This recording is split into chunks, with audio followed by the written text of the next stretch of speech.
सुन्नी जी competition classes में आपका स्वागत है। यदि इस अप्रोच से जनरल कंपटीशन में मैथ को सॉल्व करते हैं तो फिर आप गवर्नमेंट जॉब के ढेर पर खड़े होंगे। एक गवर्नमेंट जॉब कौन पूछे, 4-4, 5-5 गवर्नमेंट जॉब आपके जेब में होगी। देखिए प्रॉब्लम को कैसे सॉल्व करते हैं। एक विद्यालय में भौतिकी, रसायन तथा जीव विज्ञान में छात्र 4, 3, 5 के अनुपात में है। इनमें 50%, 25% एवं 10% की वृद्धि होने पर नया अनुपात क्या होगा?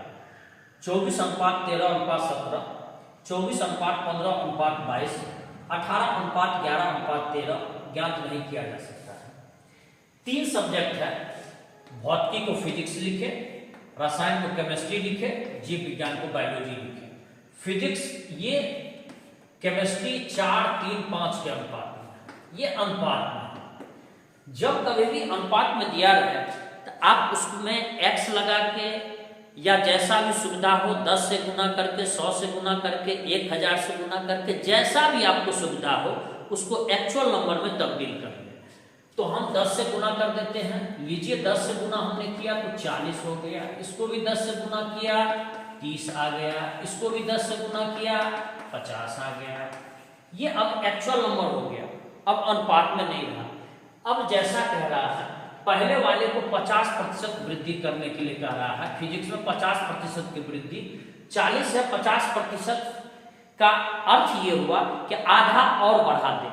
100% 1 यूनिट पूरा और 50% आधा और बढ़ा दे तो 40 बढ़ करके 60 हो जाएगा। केमिस्ट्री को बढ़ाना है 25%, 25% बढ़ाना है। इसका सीधा अर्थ हुआ 100% 1 यूनिट, 25% 1/4, एक चौथाई भाग बढ़ा दे तो 30 का 1/4 हो जाएगा 7.5। इसको बढ़ाएंगे तो 30 में 7.5 और जोड़ दीजिए 37.5 हो गया। इसी तरह से बायोलॉजी में, जीव विज्ञान में 10% बढ़ाना है। 10% बढ़ाने का सीधा अर्थ हो गया, एक सामान्य सा अर्थ, 1/10 भाग। 1/10 भाग 50 का 1/10 भाग 5 बढ़ाइएगा 50 में 55 आ गया। अब ये है तो अनुपात ही, तो इसको हम सुविधा के लिए प्रत्येक में 2-2 से गुना कर देते हैं। एक बात ध्यान रखिएगा, अनुपात में यदि हम समान संख्या से गुना करेंगे अनुपातिक मान में या भाग देंगे, उसके वैल्यू में कोई अंतर नहीं होगा।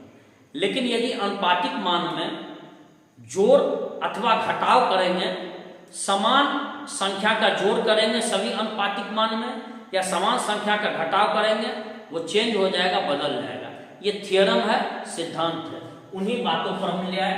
60 को 2 से गुना किए 120, 37.5 को 2 से गुना किए 37 दूनी 74 और आधा दूनी 1 हो गया तो 74, 1 75। 55 को 2 से गुना किए 110।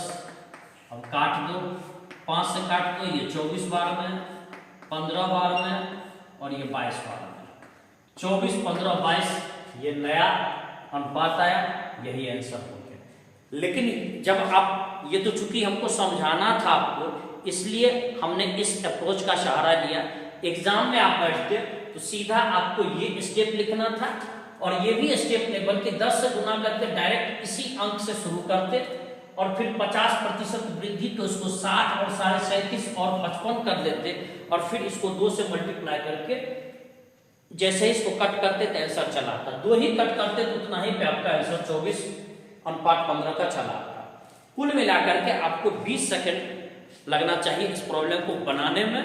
और यदि इस तरह से प्रॉब्लम बनाते हैं तो फिर आप गवर्नमेंट जॉब के ढेर पर खड़े होंगे। यदि आपको ये वीडियो पसंद आया तो लाइक करें, शेयर करें। बहुत जल्दी मैं आपको अगले वीडियो में मिलने वाला हूं। जय हिंद, जय भारत।